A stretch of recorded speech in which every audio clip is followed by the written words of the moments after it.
Hey, this is Match once again. Welcome back to the video. I know there's a bit of a bright light here, but I figured I'd just use the computer screen instead of having the light on, because that way it doesn't get so hot in here, but you still see me. But this is a paid request for Bronson. Thank you so much for that. And for those interested in requesting any type of videos, topic, reaction, re-review, review, commentary, video game playthrough, let's try, whatever the case may be, feel free to send it either directly to my PayPal or join my Patreon. Both links are down below in the info box. And this time it is for the Big Lebowski, which this is a Blu-ray that my friend Mike OCP sent me a long while ago. Thank you so much for that. And love this film. Love this film. Love this film. It is one of my favorite films of all time. I think it made my top 100 list. It's definitely one of my favorite comedies of all time. It's my favorite Coen Brothers film. And anytime I watch this film, I laugh my ass off. I love the characters. I love the dialogue. I really enjoy the script. It's like a... I don't even want to call it a detective story, but it's kind of like a mystery, but it's very funny. There's all these weird, wacky, kooky characters headed by Jeff Bridges and John Goodman, who are such a fantastic team in this, as the dude and Walter. But yeah, you also got Steve Buscemi, John Turturro, Julianne Moore, Sam Elliott. But yeah, Jeff Bridges and John Goodman are fantastic in this. And just, I don't have any issues with this film. I love it from the beginning. The use of the soundtrack with the sort of whistling tumbleweed, old school Western feel at the beginning, and you see the tumbleweed we follow along, introduces us into this story, and Sam Elliott narrating. I mean, if you don't get someone to narrate your film, Sam Elliott is a hell of a choice. Sometimes they're a man. Sometimes there's a man. Wouldn't call him a hero. Just as if he doesn't know quite how to describe the dude. But sometimes there's a man.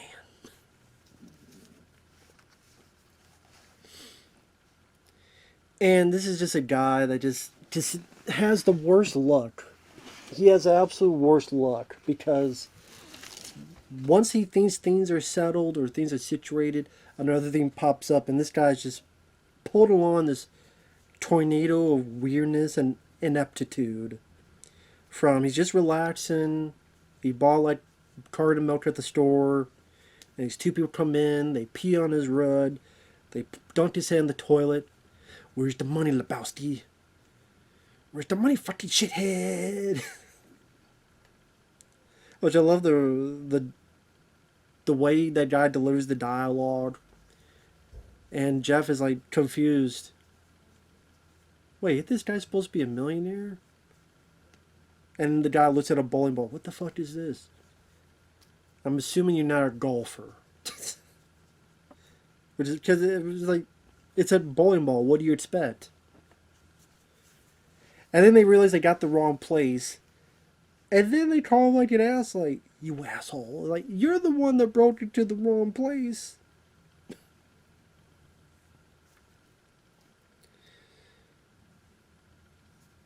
And then the credits start. They go, okay, well, this is how it's going to go. Where is it leading to? So it leads to our other characters, John Goodman and Steve Buscemi, as part of this bowling team. And it's just the way these characters, they fit perfectly in their roles. Steve Buscemi's the guy that's always been shut down. He's the very quiet guy. You know, Donnie, you're out of your element. John Goodman, he's boisterous, he's loud, he's always talking about Vietnam. He's got a propensity for anger and violence. And the dude's just laid back, trying to take it easy, trying to float through life, one aspect at a time. You know, that rug, man, it really tied the room together.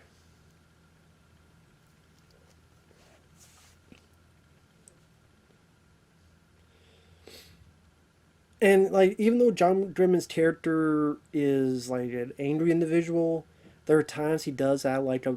Many times he acts like a big kid. Like early on, where he stammers, like, "What the fuck do you?"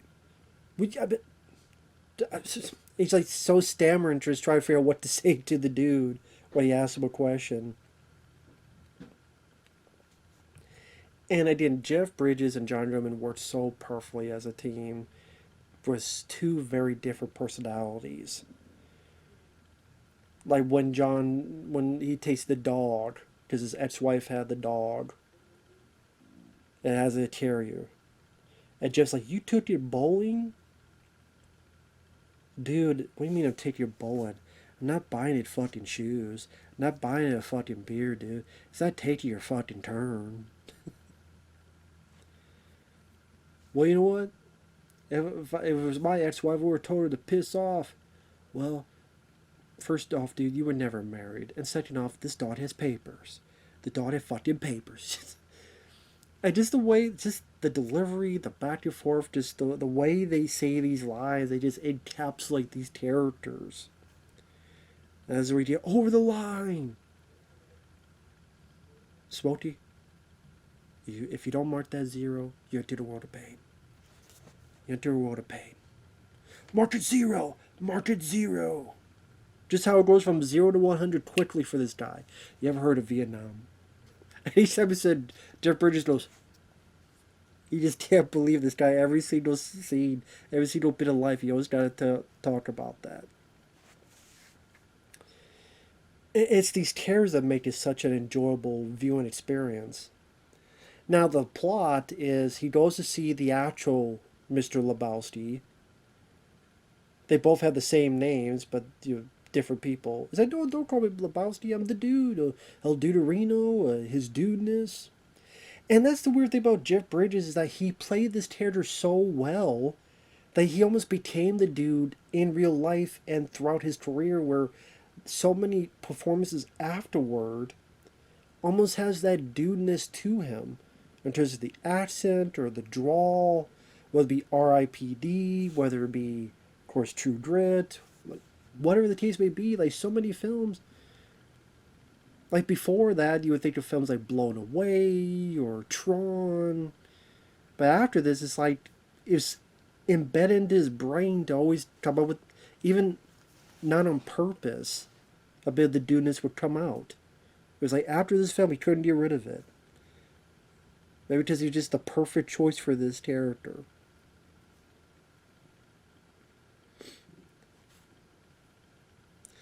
And it's one of those things, like, to explain what makes a film funny, that's a subjective note.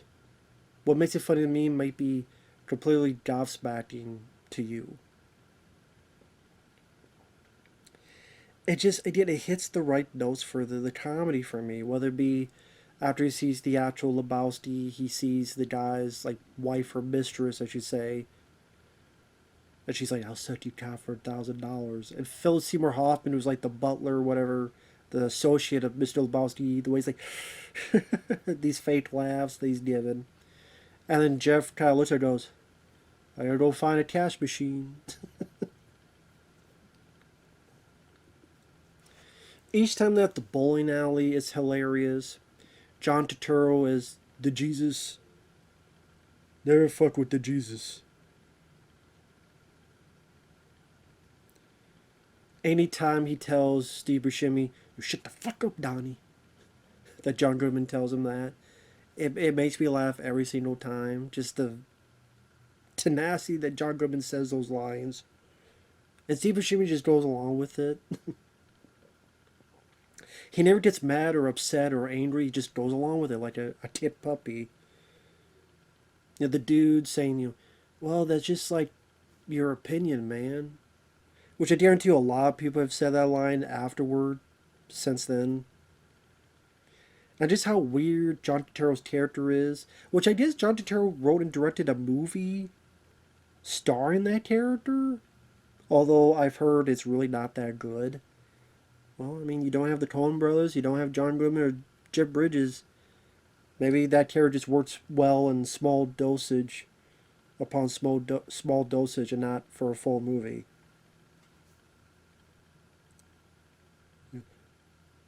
"What is this day arrest bullshit? You pull a gun on me, I take it away from you. I'll put up your ass and pull the trigger until it says click. Jesus. Exactly, man. Never fuck with the Jesus. And even like the dream scenes are so weird, but at the same they're so well directed and stylized. Whether it be like when he gets knocked down, he's flying around, or whether it be later on he gets knocked out, and he's thinking about this porn director he had to meet. So it's the dream is like him starring one of those, but what if one of those cost, $100 million? So it's like the most artfully done porno. Your tradition, my condition is in.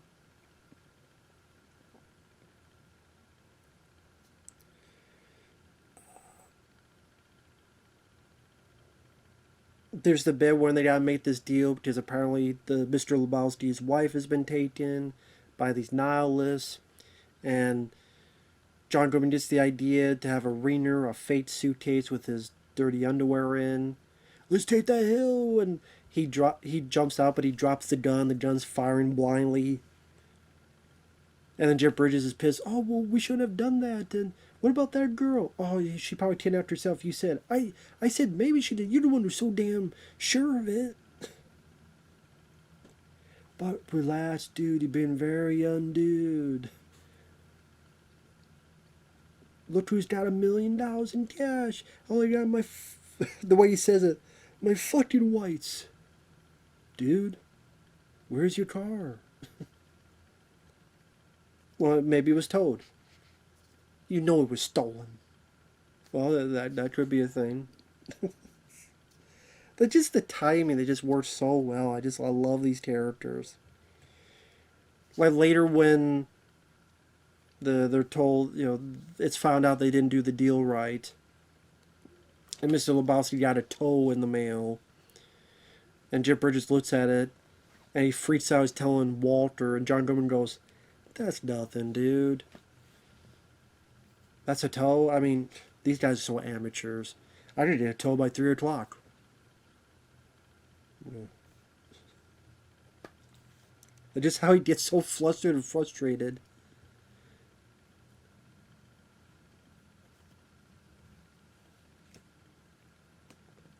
But never at the dude. Like at the dude, he's kind of like a kid with the dude. With Jeff Bridges, he's always like a kid. He's never screaming at him. It's like he is the lost puppy to Jeff Bridges' character. At the end with the urn, with where a character has died and they're releasing the ashes, and he releases the ashes, it blows past him, it goes right into Jeff Bridges' face, and the fact he's not moving, just with all his dead friends' ashes on him. And John Goodman's like, "Oh shit, dude, I'm sorry." "Oh, you fucking asshole. It was always such a catastrophe for you." Like, "I'm sorry, dude, I'm sorry. The damn wind. What was that about Vietnam? What does that have to do with anything, you asshole?" And then John Goodman hugs him. And like, oh, damn, Walter. Like, in a weird way, it's almost like a heartfelt friendship. As screwed up and weird as it is.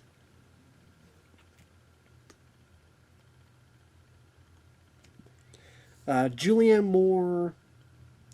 If I say a weak spot, I didn't really care one way or another about her character. I would say she's my least favorite character in the movie, Julianne Moore. She gets naked. She has this kind of accent that's a bit very low, very off-kilter. She seems to know what she wants.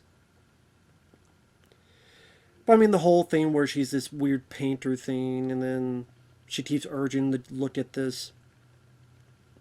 She checked out a doctor, and ultimately she wants a baby from him. And like he only finds out till later. But I guess he goes along with it. Okay, that's the way you got it. I mean, I don't mind her in the movie, but I would say if there are scenes I'm less interested in, it was those scenes. Because I don't mind Julianne Moore, but I wouldn't say she's a favorite of mine as an actress. It's just more like I don't mind her. You know, I don't mind her as an actress, but I don't love her either. And like I said, I love the use of the soundtrack, whether it be the do do do walk by back door,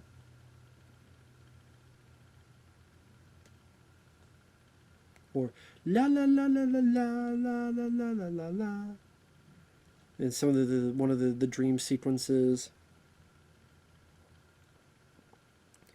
And I can't, but like I know it's not much of a review. I'm just speaking out of blue of just all the scenes that made me laugh, because that's the whole point of a comedy.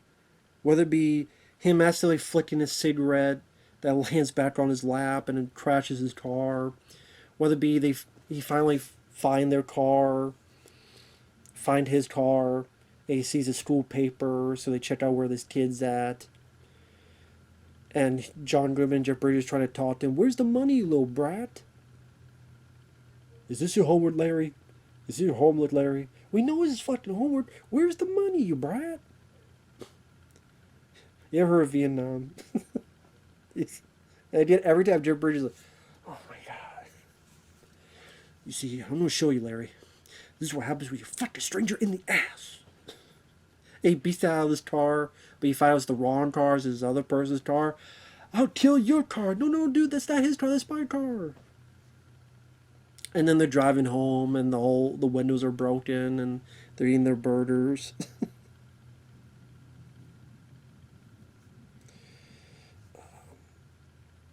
There's one bit with Jeff Bridges with the cop. The cop's like, I don't like your jerk off name. I don't like your jerk off face. I don't like your jerk off behavior. I don't like you, jerk off. And there's a pause, and Jeff is like, oh, I'm sorry, I wasn't listening. So he gets a cup thrown at him. He's like, you fascist. If you wonder why so many times in reviews I'll say, fascist, that's why. Because I'm always in my mind thinking of the way Jeff Bridges says it in this. You fascist? That's why. It's always because of this. Well, actually, now that I think about it, let me look through this book. Yeah, it pretty much tells a little bit about the movie. Hey, careful, man, there's a beverage here.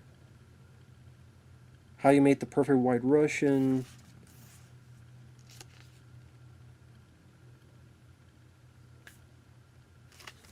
Jeff Bridges. When I first read the script, I felt as if I was born to play the dude. I understood the man inside out. I suppose there's a side of me that, had I not been an actor, might have lived his life like the dude. So, I mean, he's right about that. He's definitely right. Inspiration for the dude. The real life guy that was inspired the character. The Coen Bros talk about that. Some lines from the movie.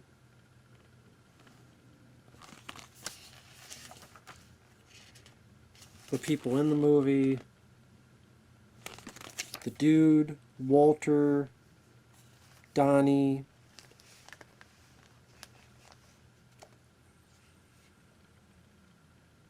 the nihilist.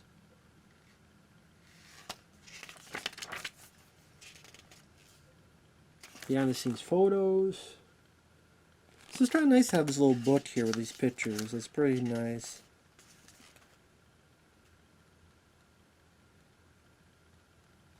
Yeah, and that's what I'm talking about, the dream sequences.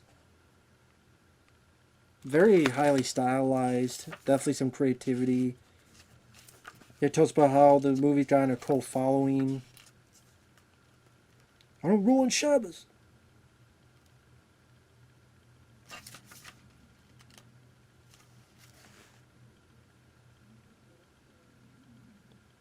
They even have a little quiz. Like, how many times do we see the dude actually bowl? Which I think is 0. You never see him bowl.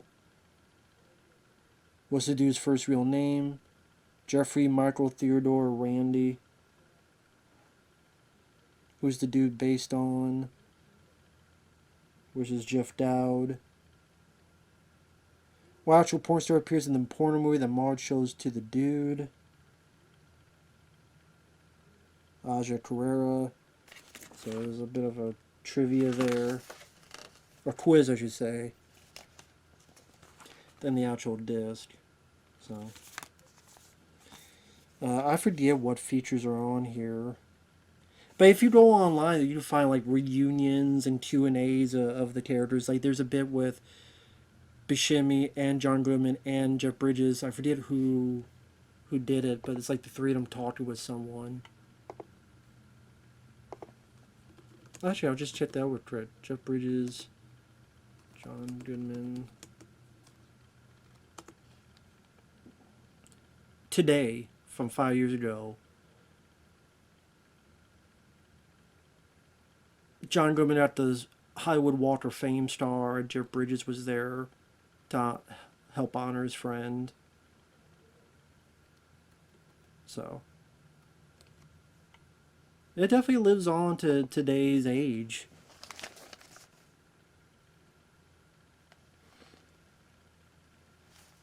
Even when they bow the nihilists, "Oh, go forget the toll. We need the money. It's not fair." And Drum's like, "Fair? What kind of nihilist are you? Fair." The story may not be what you're remembering when the movie's done. It's the dialogue, it's the characters, it's the creativity in the dream sequences, it's the way these actors really incorporate and live their characters. It's, you know, this guy just kind of being shifted from weird situation to the other until you find out what's actually going on. This series of strange events and this topsy-turvy world of LA with all these weird characters that he meets up, and for the most part works out for him at the end of the day. Except for Steve Buscemi's character. But everybody else, it pretty much works out.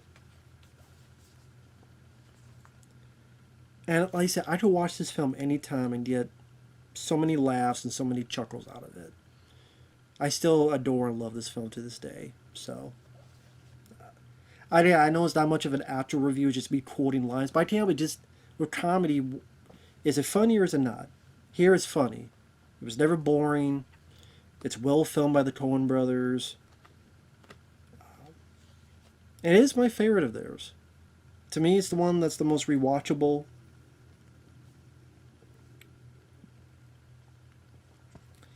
And to this day, I just still laugh my ass off with it. Like I said, easily my top 10 favorite comedies. Easily. So with that said, thanks for watching. Take care, and we'll see you guys later. Bye-bye.